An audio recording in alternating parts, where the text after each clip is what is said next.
Bonjour les amis. Dans le cadre des formations et ateliers que j'anime, j'ai entendu de nombreuses histoires de vie que les participants racontent. Je vais vous en raconter quelques-unes. Ce qui est le plus frappant est que les gens décrivent des situations qui sont de véritables pièges dans lesquels ils tombent et lorsqu'ils parlent de leurs problèmes, ils ne réalisent pas qu'ils sont la conséquence inévitable de leur choix. Par exemple, une femme qui se plaint de la crise financière actuelle, elle explique que son mari et elle travaillent tous les deux à temps plein, ils ont 2 jeunes enfants. Le couple a des difficultés à joindre les deux bouts. Puis, elle parle de leur mode de vie. Ils ont acheté une maison dans laquelle ils exécutent des travaux de rénovation. À cause du coût et du temps que cela demande, ils ne sont pas partis en vacances ces 3 dernières années. Et elle s'écrie « Eh, vous vous rendez compte que mes enfants n'ont pas encore pris l'avion une seule fois ?» Je la regarde et lui demande « Qui a dit que nous devions absolument partir en vacances chaque année ? Qui a dit que de jeunes enfants doivent absolument prendre l'avion ? » Elle est complètement déroutée par mes questions, par mes propos. À ses yeux, il est normal qu'après une année de dur labeur, elle puisse partir 15 jours en vacances, et qui dit vacances dit bien sûr voyage en avion. À mes yeux, il vaut mieux passer des journées agréables tout au long de l'année en ayant un métier ou en pratiquant des activités en dehors du boulot qui nous épanouissent, plutôt que de s'épuiser pour seulement 15 jours sur l'année. Enfin, évidemment, c'est une question de point de vue, me direz-vous. Une autre participante intervient. Oui, c'est vrai que c'est difficile, la vie maintenant. Ma fille, elle a 11 ans. Elle a un smartphone qui a coûté 650 €. Mais il est devenu complètement dépassé, il n'est plus à la mode. Elle en veut un qui coûte 1800 €. Ce n'est donc pas facile d'acheter à nos enfants ce dont ils ont besoin. Je lui demande alors si ce smartphone est quelque chose dont son enfant a besoin ou un objet dont elle a envie. Elle n'entend pas ce que je souligne et enchaîne en disant que dans la classe, les autres enfants ont ce type d'appareil et qu'il est donc important que sa fille ne se sente pas diminuée et qu'elle aussi puisse bénéficier d'un beau smartphone. Je lui demande si elle a déjà songé au fait que les autres parents sont probablement dans le même cas. Il y a parfois une famille plus aisée, mais la plupart des gens ont le même budget qu'elle. À force de tenir compte du jugement des autres, ils sont dans une surenchère permanente.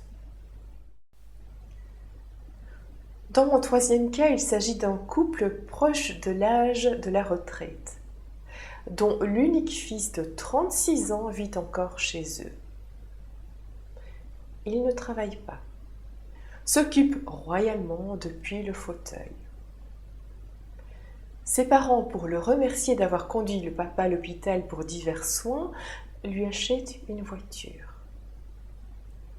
Il a 36 ans, ne travaille pas, profite de l'hospitalité prolongée chez ses parents et reçoit un énorme cadeau pour avoir rendu ce genre de petit service. Voici une dernière histoire. Nous évoquons les problèmes d'alcoolémie chez les jeunes. Un père s'exclame qu'il s'agit d'un fléau et qu'il est bien regrettable que des boissons alcoolisées soient offertes gratuitement aux jeunes. Que ce sont des incitants, qu'on devrait interdire ce genre de pratique.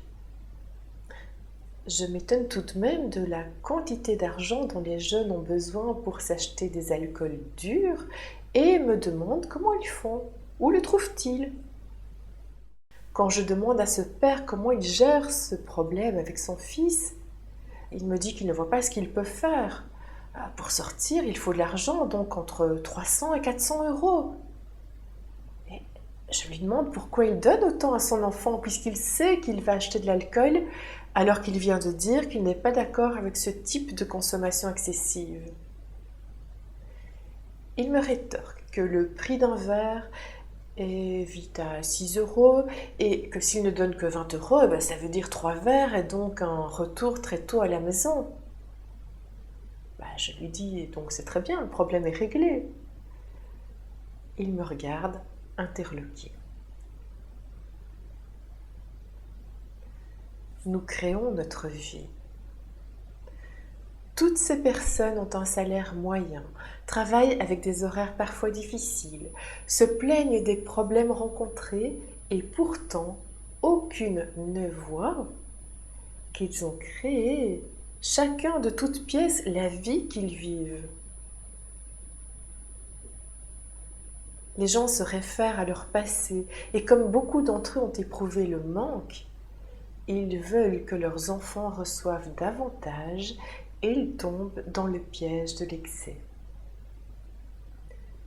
Plus d'argent, plus de biens, plus de vacances, de plaisirs, de loisirs, de droits et au final, beaucoup plus de confrontations, d'exigences, de tensions et de mal-être. Si le manque matériel est certes inconfortable, avez-vous déjà remarqué comme l'attente pour quelque chose dont vous rêvez est exaltante? Avez-vous aussi remarqué qu'une fois en votre possession, l'objet de vos désirs perd de sa superbe au fil du temps? Un autre désir se manifeste. Une nouvelle joie se profile et au final s'éteint peu à peu de la même manière. Eh bien, lorsque vous comblez tous les désirs de vos enfants, vous ne leur permettez plus de goûter à la joie de l'attente. Leur imaginaire n'a plus l'occasion de fonctionner. Les rêves sont court-circuités parce que tout leur tombe dans la bouche. Ils n'ont pas le temps d'apprécier l'attente. D'autre part, vous ne leur apprenez pas à faire la différence entre un besoin et un désir. Mais sans doute que vous ne le savez pas vous-même. Si vous répondez au jugement des autres, à la peur des on-dit, vous répondez au désir de plaire, pas au besoin d'éduquer correctement vos enfants. Nous devons tous apprendre à distinguer les besoins et les désirs. Il y a des besoins vitaux comme manger, dormir, le besoin de sécurité, le besoin de se sentir appartenir à une famille ou à un groupe d'amis, celui de se sentir utile sur cette terre. Des chaussures peuvent être un besoin quand on n'en a pas, mais deviennent un désir quand on en a déjà. Les biens matériels ne sont pas mauvais en soi. Et en tant que parents, nous avons le devoir d'assurer l'existence de nos enfants jusqu'à un certain âge, après quoi ils se prennent en charge eux-mêmes. Tant qu'ils sont petits. Bien entendu, c'est aux parents de les nourrir et de leur procurer des vêtements. Et il est bien normal de désirer des jouets, tout comme les adultes désirent d'autres objets. Il n'y a rien de mal à posséder telle ou telle chose. Si vous avez suffisamment d'argent pour acheter de beaux objets, partir en vacances, fréquenter les restaurants et les loisirs coûteux, ce n'est pas mal. Ce qui est dommage, c'est de croire que c'est en les possédant que l'on devient heureux, que l'on rend ses enfants heureux. Rappelez-vous que la joie de l'obtention ne dure pas toujours. Une fois un objet possédé, la joie diminue et l'on se met à espérer autre chose. Nous courons constamment après quelque chose. Et la vie devient une course sans fin. Le bonheur paraît inatteignable puisqu'il faut toujours autre chose.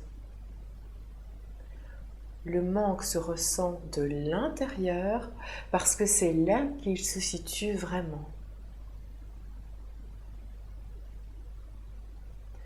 De plus, quand vous gâtez trop vos enfants, que vous les habituez à un certain mode de vie rempli d'objets de consommation, de futilités, vous leur enseignez surtout que sans ces choses, ils ne sont rien. Vous leur enseignez que notre valeur dépend de notre portefeuille. Et vous êtes donc en train de programmer de futurs malheureux. En effet, lorsqu'ils se lanceront dans la vie active et commenceront avec un salaire de base, ils ne pourront pas s'acheter ce à quoi vous les avez habitués et ils en souffriront. De plus, ils vous auront vu vous sacrifier pour eux.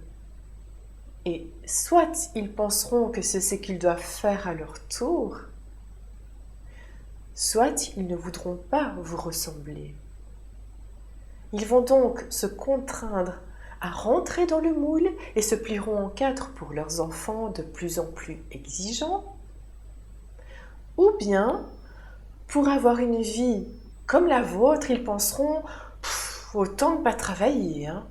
Dépendre de l'aide sociale, voler, se prostituer ou vendre de la drogue, pourquoi pas, ça rapporte plus, n'est-ce pas ce que vous avez déjà entendu dire ? Cette société dont tout le monde se plaint, c'est la nôtre. La vie est un jeu, mais nous décidons par nos actions à rendre ce jeu agréable ou pas. L'éducation devrait ressembler à un jeu de loi. Vous savez, ce jeu sur une petite carte avec des pions. Eh bien, il y a un cadre, des règles, et lorsqu'on tombe sur certaines cases, il y a des conséquences. Un enfant qui arrive dans le jeu de la vie devrait connaître le cadre sécurisant de sa famille. Celle-ci lui apprendra les règles du jeu interne à la famille et externe pour vivre en société. C'est en connaissance de cause que l'enfant évoluera. Il aura appris de ses parents que le feu brûle, que manger trop vite donne mal au ventre. Et puis il apprendra de ses propres expériences ce qui lui convient ou pas et en mesurera les conséquences. Apprendre que nous avons des responsabilités est un enseignement de base qu'il est sage de transmettre à ses enfants. Apprendre que lorsque l'on renverse, il faut essuyer, que lorsqu'on casse, il faut réparer, et que parfois certains actes ne sont pas réparables, et qu'il faut aussi apprendre le pardon, le lâcher-prise, le respect, l'authenticité, l'équité, le partage, etc. Autant les enfants rois sont voués à être malheureux et à détruire le semblant d'équilibre précaire d'une famille, autant inculquer aux enfants la recherche du bonheur intérieur les amène à s'épanouir complètement et génère une vie agréable pour le groupe familial et sociétal. Un enfant roi est un enfant à qui on a appris qu'il avait des droits et il le manifeste à tout propos. Un enfant discipliné à outrance est un enfant esclave, un enfant qui a appris qu'il a des devoirs, que les besoins des autres sont plus importants que les siens et qui, sa vie durant, fera en sorte de satisfaire les autres, même au détriment de sa vie, comme si celle-ci avait moins d'importance que celle des autres, en l'occurrence celle de ses enfants. Remarquez que ce sont les enfants esclaves des générations précédentes qui produisent les enfants rois d'aujourd'hui. des parents contraints de devoirs au service d'enfants pourvus de droits. Et si nous quittions ces processus, si nous réalisions que trop d'exigences et trop de laxisme conduisent à des schèmes anti-bonheur, complètement insécurisants, basés sur la croyance du manque et le besoin de combler les manques internes ressentis ou imaginés par des choses externes à soi. Le pire est que votre besoin d'être aimé, d'être apprécié de vos enfants sera grandement déçu. Vous avez appris à vos enfants à se servir de vous pour obtenir. Vous ne leur avez pas appris à donner et à partager. À force de donner à outrance, vous en devenez aigri. Il est probable que vos enfants se détournent de vous et vous direz « Ah, après tout ce que j'ai fait pour lui !» Et si nous faisions marche arrière? Si au lieu de focaliser notre attention sur ce que nous n'avons pas, nous prenions conscience de ce que nous avons et de ce que nous sommes? Si au lieu de tourner notre regard sur le monde extérieur, nous le tournions vers l'intérieur, que découvririons-nous? Nous découvririons un espace infini qui dépasse les limites de notre corps. Un champ immense de possibilités, de créativité, de sérénité. Ce champ se trouve hors des limites du temps et de l'espace, au plus profond de nous-mêmes. Comment y accède-t-on? Par une respiration lente et profonde, par la méditation, par un arrêt sur le sentiment de présence. Au début, ce sont des prises de conscience et des exercices pour apprendre à ressentir et à retrouver le chemin qui ramène au soi. Par la suite, les pratiques laissent la place à un nouveau mode de vie naturellement paisible. Quand vous touchez à votre essence profonde, vous réalisez ce que vous êtes vraiment. Vous comprenez que vous êtes complet et lorsque rien ne manque à l'intérieur, il n'y a plus les mêmes désirs de plein d'objets extérieurs à soi. On peut toujours aimer vivre dans une jolie maison, mais le bonheur ne dépend plus du fait de l'avoir ou non. Le sentiment de sérénité est plus puissant que les joies éphémères. Lorsque vous vous éveillez à votre nature profonde, vous sentez que vous êtes relié à la source d'où nous provenons tous. Vous prenez conscience de votre divinité, de votre appartenance à la source, à Dieu ou à l'univers. Vous savez alors que vos enfants font partie eux aussi. Vous êtes et ils sont enfants de Dieu, gouttes de la source ou étincelles de l'univers. Vous et vos enfants ne sont ni esclaves ni rois. Vous êtes et ils sont bien plus qu'un titre ou une condition. Nous sommes la vie, nous faisons partie de Dieu, de l'univers. Pensez-vous que Dieu veut crever toute une année pour 2 semaines de vacances? Croyez-vous qu'il veut un smartphone dernier cri? En fait, il ne veut rien puisqu'il est tout et il a tout. Les seuls qui manquent de quelque chose, c'est nous. Sauf si nous prenons conscience de notre provenance. Dans le plus grand calme intérieur, nous ouvrons notre cœur et nous accédons au tout. Cela vous paraît idyllique, impossible? Eh bien, si votre vie vous réjouit en tout point, continuez. Et si ce n'est pas le cas, cela ne coûte pas grand-chose d'essayer une autre façon de faire. Tant que vous continuez à faire la même chose, à agir de la même manière, vous obtiendrez le même résultat. Si vous souhaitez un autre résultat, il faut changer quelque chose dans l'équation.